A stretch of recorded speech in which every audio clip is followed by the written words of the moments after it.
അതുപോലെ വിവാഹം നടക്കാത്തവർക്ക് ഇത് ഇങ്ങനെ എഴുതി കഴിയുമ്പോൾ എഴുതി വെച്ചിട്ട് ശ്രമിക്കണം, വെറുതെ എഴുതിയിട്ട് കാര്യമില്ല. ഇത് വെച്ചിട്ട് എനിക്ക് നല്ലൊരു എൻ്റെ മകൾക്ക് നല്ലൊരു വിവാഹ ജീവിതം നടന്നു വന്നിരിക്കുന്നു. എപ്പോഴും പ്രസന്റ് ടെൻസിൽ എഴുതാവും. അഫർമേഷന്റെ കാലഘട്ടം എന്ന് പറയുന്നത് ഈ ന്യൂജൻ കാലഘട്ടമാണ്. പല രീതിയിലുള്ള പേരൊന്നുമില്ല. അഫർമേഷൻ ടെക്നിക്സും അഫർമേഷന്റെ ടൈമും ടെസ്റ്റിലെ കോഡ് ഇങ്ങനെ പല സംഭവങ്ങൾ വരുന്നുണ്ട്. അപ്പൊ കർമ്മഫലവും അഫർമേഷനും എല്ലാവരും കർമ്മഫലത്തിൽ വിശ്വസിക്കുന്നവരാണ്. പക്ഷെ അറിഞ്ഞും അറിയാതെയും ഓരോ കർമ്മഫലത്തിൽ ഏർപ്പെടുന്നുണ്ട്. അപ്പോൾ എന്താണ് കർമ്മഫലം, എങ്ങനെ അഫർമേഷനോട്ട് കണക്ട് ചെയ്യാം എന്ന് പറയാം? കർമ്മഫലം അഫർമേഷനും ബന്ധമൊന്നുമില്ല. കർമ്മഫലം എന്ന് പറഞ്ഞാൽ നമ്മൾ താൻ നിരന്തരം ചെയ്യുന്ന കർമ്മങ്ങൾ താൻ തന്നെ അനുഭവിക്കുന്ന.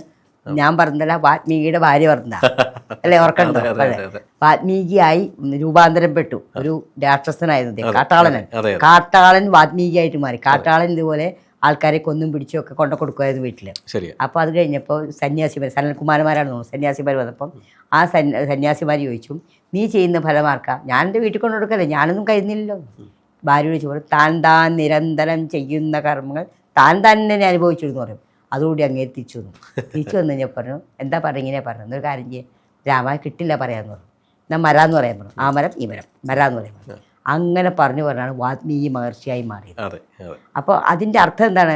കർമ്മഫലം അഫർമേഷനാണോ പറഞ്ഞപ്പോൾ, അത് നമ്മളിപ്പോൾ ഒരു കാര്യത്തിന് നമ്മൾ പോസിറ്റീവായി ചിന്തിച്ചിട്ട് ആ മഹർഷിമാർ പറഞ്ഞ് വിശ്വസിച്ചിട്ട് അദ്ദേഹം മരാന്ന് പറഞ്ഞു. പക്ഷെ അദ്ദേഹം വലിയ മഹർഷിയായി, രാമായണം എഴുതാൻ തക്ക യോഗ്യനായ മഹർഷിയായി മാറി.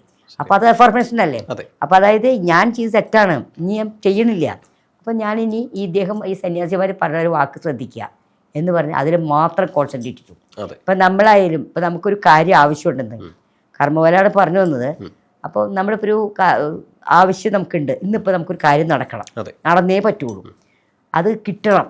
അപ്പോൾ നമ്മൾ ആരും വഴക്കൊണ്ടിട്ട് കാര്യമില്ല, ആരോടും പറഞ്ഞിട്ട് കാര്യമില്ല, നേരെ നമ്മൾ പ്രപഞ്ചത്തിനോട് പറയാം. റോട്ടിൽ പോയി നിൽക്കുകയൊന്നും വേണ്ട, നമ്മുടെ അകത്ത് തന്നെ ഇരുന്ന് പ്രപഞ്ചത്തിനോട് പറയാം, യൂണിവേഴ്സേ എനിക്കിന്ന് ഈ കാര്യം നടന്നിരിക്കണം, അത് സത്യ കാര്യം കേട്ടോ, എനിക്ക് നടന്നിരിക്കുമ്പോൾ എന്ന് പറഞ്ഞ് നമ്മൾ അതിനെ മാത്രം ചിന്തിക്കുക. ഒരു 1-2 അദ്ദേഹം വർഷങ്ങളോളം ഇരുന്നു, നമുക്കൊരു 2 മണിക്കൂർ 1 മണിക്കൂർ ഇരുന്നൂടെ? അങ്ങനെ ഇത് പ്രാർത്ഥിച്ച് കഴിയുമ്പോൾ നമുക്കതിനൊരു മാർഗം വന്നിരിക്കും, അത് ഉറപ്പുള്ള കാര്യമാണ്. ഇത് ഞാനെങ്ങനെ മനസ്സിലാക്കിയത്, ഞാൻ 10ാം ക്ലാസ്സിൽ പഠിക്കുമ്പോൾ എൻ്റെ അമ്മാവൻ ഡബിളമ്മയും സംസ്കൃത പണ്ഡിതനൊക്കെ വലിയൊരാളായിരുന്നു. അങ്ങനെയൊക്കെ അറിയാത്തതുണ്ട്, പക്ഷെ അങ്ങനെ പറഞ്ഞു കൊടുക്കില്ല, പഴയ ആൾക്കാർ അങ്ങനെയാണ്. അപ്പോൾ അമ്മാവനൊരു ഡോക്ടറുടെ മകൻ, അവന് മലയാളം പോരാ, അപ്പോൾ ബാക്കിയൊക്കെ അറിയാം. അപ്പോൾ പറഞ്ഞൊരു കാര്യം ചെയ്യും, നിനക്ക് നീ അറിയണം എഴുതുക, നീ ഇങ്ങനെ എഴുതി വയ്ക്കുക, ഞാൻ എല്ലാ വിഷയത്തിലും ഇത്ര, അന്ന് ഇതൊക്കെ ഡിസ്റ്റിങ്ഷനൊക്കെ ഉള്ള കാലം, റാങ്കും ഡിസ്റ്റിങ്ഷനുള്ള, എനിക്ക് ഇന്ന് SSLCക്ക് റാങ്ക് കിട്ടിയിരിക്കുന്നു എഴുതാൻ പറഞ്ഞു. അന്ന് ഈ ഡോട്ട് പേനൊന്നുമില്ല, മഷി ഒഴിക്കണ പേരയാണ്. അപ്പം അമ്മാവൻ്റെ ഈ കുപ്പിയിൽ ഒരുതരം കുപ്പിയുണ്ട്, ക്യാമലിൻ്റെ കുപ്പി, അത് തന്നെ. അപ്പോൾ പേന എൻ്റെ ഉണ്ടല്ലോ, അപ്പം ഞാൻ പേനയുടെ മഷി പോയിട്ട് അതിൽ നിന്ന് കുറച്ച് മഷി എടുത്ത് ഒഴിച്ചു. അങ്ങനെ പേന നിബിട്ട പേനയാണ്, നിങ്ങളൊന്നും കണ്ടിട്ടുണ്ടാവില്ല, അത് അങ്ങനത്തെ നിബിട്ട പേനയാണ്. എന്നിട്ട് ഞാനും എഴുതി, എനിക്ക് SSLCക്ക് എനിക്ക് ഇത് അറിയാൻ പാടില്ല, റാങ്കിൻ്റെ കാര്യം ഡിസ്റ്റിങ്ഷൻ കിട്ടിയിരിക്കുന്നു, ഞാൻ എഴുതി, എനിക്കും കിട്ടി. അന്ന് തുടങ്ങി ഞാൻ ഓരോ കാര്യം വരുമ്പോഴും എഴുതുന്നത്. അത് എഴുതി എത്ര പ്രാവശ്യം എഴുതുന്നത് എനിക്കറിയില്ല, ഞാൻ കുറേ പ്രാവശ്യം എഴുതിയെന്ന്. അപ്പം അങ്ങനെ എഴുതി കഴിഞ്ഞാൽ നമുക്കത് നടന്നിരിക്കും, ഉറപ്പാണ്. നമുക്ക് അർഹതകളാണെങ്കിൽ എന്ന് വെച്ചാൽ നമുക്കിപ്പം അത്യാവശ്യ കാര്യമാണ്, ഇപ്പം നമുക്ക് സാധിക്കേണ്ട കാര്യമാണ്.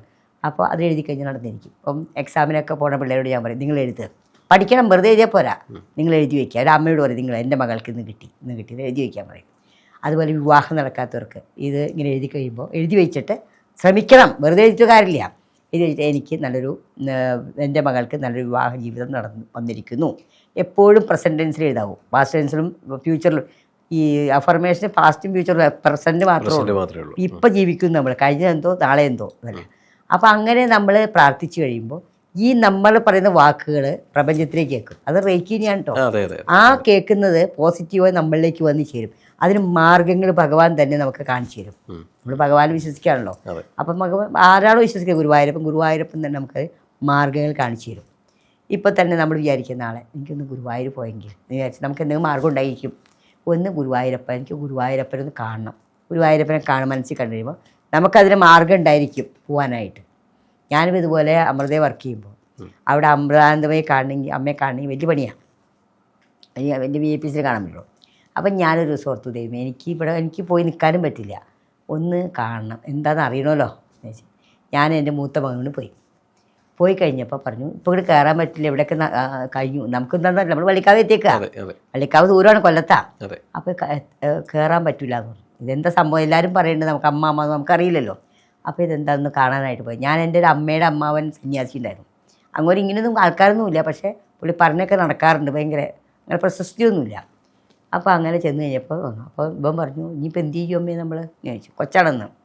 ഞാൻ പറഞ്ഞു അതൊക്കെ മാർഗമുണ്ട്, നമ്മളിപ്പോൾ എന്തിനാ വന്നത്, അമ്മയെ കാണാനല്ലേ കണ്ടിരിക്കുന്നു. കുറച്ച് കഴിഞ്ഞപ്പോൾ എന്താ അമ്മയെ കാണാൻ ഞാൻ കയറിയിരുന്നു. അപ്പോൾ ബാക്കിലിരിക്കണമെന്ന്. ഓ ശരി, ബാക്കിലിരുന്നു. അന്ന് കസേരയും സംവിധാനങ്ങളൊന്നും ഇല്ല, നമ്മൾ പെരയിലായിരിക്കണത്. 97 കാലങ്ങളാണ്. അപ്പോൾ അവിടെ ഇങ്ങനെ പോയിട്ടുണ്ടോ, അമ്മയെ കണ്ടിട്ടുണ്ടോ? അപ്പോൾ പെരയിലിരിക്കണം. അപ്പോൾ പെരയിലിരിക്കുന്ന റോളെത്തുമ്പോൾ നമ്മൾ എത്തുള്ളൂ. അപ്പോൾ എന്ത് ചെയ്യും? ഒരു അമ്മ വന്നിട്ട് പറയാണ് നിങ്ങളെ അമ്മ വിളിക്കണമെന്ന്, എന്നെയും മോനെയും. നമ്മളെ അറിയൊന്നുമില്ല. അവിടെ ചെന്ന് കഴിഞ്ഞപ്പോൾ പറഞ്ഞു മക്കൾ ഒന്നും പറഞ്ഞില്ല, മക്കൾ ഭക്ഷണം കഴിച്ചിട്ടേ പോകാമെന്ന് പറഞ്ഞു. എന്തായാലും ചിലപ്പോൾ ഒരു ഭയങ്കര പോസിറ്റീവ് എനർജി കിട്ടി അവിടെ ചെന്നപ്പോൾ ഭയങ്കരമായിട്ട്. അത് കഴിഞ്ഞ് ഞങ്ങൾ ഭക്ഷണം കഴിച്ചു. ഭക്ഷണമൊക്കെ കഴിച്ച് ഞങ്ങൾ വന്നു കഴിഞ്ഞപ്പോഴേക്കും ഒരു വണ്ടി കിടക്കണം. ഞങ്ങൾ ആലുവയ്ക്ക് പോണതാണ്, പരിചയമില്ലാത്ത ആൾക്കാരാണ്. ആലുവയ്ക്ക് പോണത്, അമൃതയിലേക്ക് പോണതാണ്, നിങ്ങൾ വരണ്ടെന്ന് ചോദിച്ചു. ഞാൻ പറഞ്ഞു അമ്മയല്ലേ നമുക്ക് മേടിക്കേണ്ട, ഭഗവാൻ കൂടെയാണ് പറഞ്ഞു. ഞങ്ങളായി കയറി അമൃതയിൽ നിന്ന് അറിയിപ്പോൾ അവിടുന്ന് പിന്നെ പോരാൻ വിഷമമില്ലല്ലോ. അപ്പോൾ അത് നമ്മളൊരു കാര്യം ആഗ്രഹിച്ച് നടന്നിരിക്കും, അതാണ് ഞാൻ ഉദ്ദേശിക്കുന്നത്. അതൊക്കെ അഫർമേഷനാണ്. അതിൻ്റെ പേരിപ്പോഴാണ് വന്നത്, പണ്ടൊന്നും അഫർമേഷൻ അറിഞ്ഞുകൂടായിരുന്നു. അപ്പോൾ ഈ അമ്മാവനിങ്ങനെ പറഞ്ഞു കേട്ടിട്ടുണ്ട് നീ എഴുതിക്കോടാ മോനെ എന്ന് പറഞ്ഞാൽ, അതുപോലെ നമ്മളും ചെയ്യണം. അപ്പോൾ ഇങ്ങനെ നമ്മൾ എന്തായാലും പോസിറ്റീവായി ചിന്തിച്ചാൽ അത് നടന്നിരിക്കും, അത് ഉറപ്പാണ് കാര്യം. അപ്പോൾ വളരെ കറക്റ്റാണ്. കാര്യം ഈ അഫർമേഷൻ്റെ കാലഘട്ടം എന്ന് പറയുന്നത് ഈ ന്യൂജൻ കാലഘട്ടമാണ്. പല രീതിയിലുള്ള പേരൊന്നുമില്ല. അതെ, അഫർമേഷൻ ടെക്നിക്സും അഫർമേഷന്റെ ടൈമും ടെസ്റ്റിലെ കോഡ് ഇങ്ങനെ പല സംഭവങ്ങൾ വരുന്നുണ്ട്. പക്ഷെ മുൻപ് ഈ അഫർമേഷൻ എന്നുള്ള വേർഡിങ്സ് ഇല്ല, പക്ഷെ പഴയ ആൾക്കാർ ഇത് ചെയ്യുന്നുണ്ട്. സങ്കല്പ ശക്തി എന്ന് പറയാം. അപ്പോൾ അമ്മ ഈ നമ്മുടെ ഈ കർമ്മഫലം ഒന്ന് പറയാമോ? നമ്മളിപ്പോൾ എന്ത് കർമ്മം ചെയ്താലും, ഇപ്പോൾ നമ്മളിപ്പോൾ ചെറിയ ക്ലാസ്സിലൊക്കെ പഠിക്കുമ്പോൾ സ്കൂളിലൊക്കെ പോകുമ്പോൾ ബസ്സിൽ ഇപ്പോൾ ടിക്കറ്റ് എടുക്കില്ല. അപ്പോൾ നമ്മൾ വിചാരിക്കും ടിക്കറ്റ് എടുക്കാൻ കുറേ ചോദിക്കും, മേടിക്കില്ല. അപ്പോൾ എൻ്റെ കൂടെയുള്ളൊരു കുട്ടി പറഞ്ഞു ഞാൻ ടിക്കറ്റ് കൊടുക്കാറില്ല കേട്ടോ, എന്നോട് ചോദിക്കാറില്ല. ഞാൻ പറഞ്ഞു അങ്ങനെ ചെയ്യാതെ തെറ്റല്ലേ, പാപമല്ലേ. എന്ത് പാപം? ഞാനിപ്പോൾ കപ്പലിന് മേടിച്ചു എന്ന് പറയും. അന്നൊക്കെ കപ്പലിന് അധികം മേടിച്ചില്ല, കപ്പലിന് മേടിച്ചു എന്ന് പറയും. ഓ, അത് കഴിഞ്ഞപ്പോൾ അവൻ്റെ കയ്യിൽ നിന്നൊരു സാധനം, ഒരു പേന നഷ്ടപ്പെട്ടു, ഹീറോ പേന, അവൻ്റെ അച്ഛൻ കൊണ്ടു കൊടുത്ത പേനയാണ്. വിഷമായോ? അപ്പം ഞാൻ പറഞ്ഞു മോനെ നീ അന്ന് ടിക്കറ്റ് എടുത്തില്ല അതിൽ പറയും, ഇപ്പം കണ്ട പോയാണ്ടോ എന്തൊരു വലിയ. നമ്മൾ എന്ത് സാധനം നമ്മൾ ചെയ്താലും അതിന് അപ്പം തന്നെ റിസൾട്ട് ഉണ്ട്, ഉടനെ റിസൾട്ട്. ശരിയാണ്.